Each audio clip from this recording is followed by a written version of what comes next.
6 years ago, writer-director James Henderson and his producing sister Kristen formed SisBro Productions. Their first feature, 22 Hands, is just wrapping up production here in Vancouver. It's an action thriller, new look film noir movie.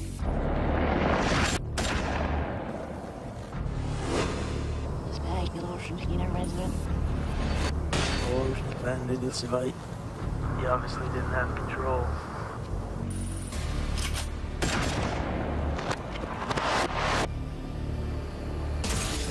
The money is the main character. This case of $5 million in cash is the lead and is the one that has the character arc. You know, like each character puts their own spin on this cash, and in the end, it kind of gets that happy ending. If you think of it from the cash's point of view, it's no longer a means to such a violent end.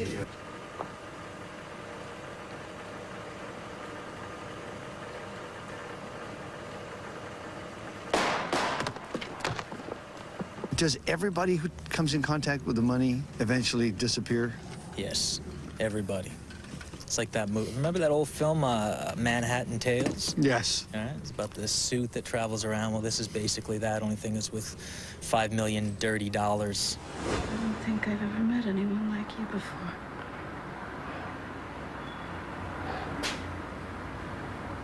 Yeah. Well, I'm quite unusual. What happens in this scene is that our heroine escapes from a bloody torture session, collapses in the arms of this strange guy in an alleyway who, as it turns out, is actually very trustworthy, takes her up, looks after her. And so that's it, really, and he just goes on at great length, and it's kind of fun. Please keep talking. How do you deal with the loneliness? Don't you want to have friends? My character, Cindy, is this very naive, innocent young girl who pretty much just wants love. And she falls in love with the wrong people and is put in situations where she's endangered and her entire world falls apart. It's this entire path of trying to get what she wants, but constantly being put in these situations which are literally destroying her life. And then she ends up here utterly destroyed, missing pieces of herself, and it's kind of a crazy story. And tellers, take 3 steps back from the counter and put your hands in the air.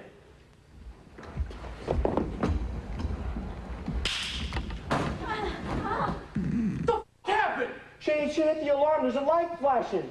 God damn it, Brad! What the hell you got me into? I don't need to be robbing a bank! Shut up. You don't have a good feeling about my robbing skills, do you? And so you kind of take matters in your own hands, do you? And you clock me over the back of the head.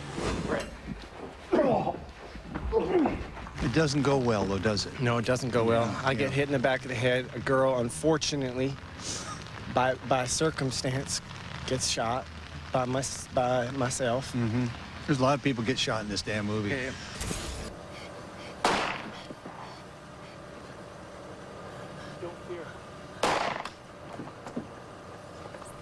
It's basically like, you know, Jean-Luc Godard. We're just sort of going, winging it.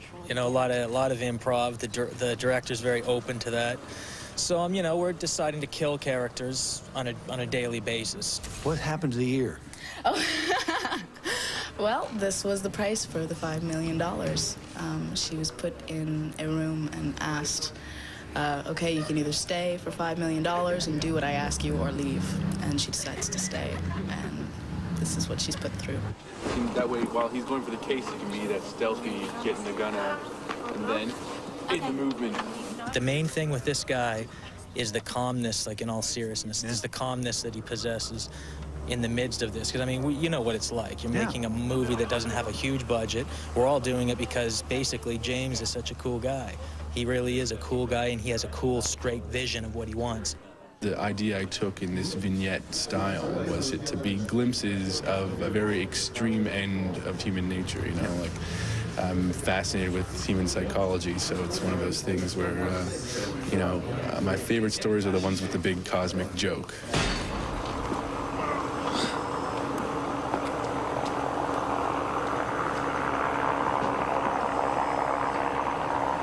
I think it's a new age film noir. You know, film noir is such an old word, and every young director tries to use it, but I really think James has found a way to make it now, you know, to take this old style of filmmaking and give it a really fresh sort of twist. My dad said that I like people too much. He said that all the pain and the struggle of the world was too much for me to bear. What do you think the script is trying to say about our obsession with money and what it can do for us? That it leads to trouble. Yeah. I don't think that's a new thing, but I think the way in which it's handled is exciting and it's got a lot of verve. The whole story is allegorical. The characters aren't really supposed to represent real people. So this is the existentialist. He's the, you know, sort of in the Camus Sartre vein. He's the one who looks at life as an experience.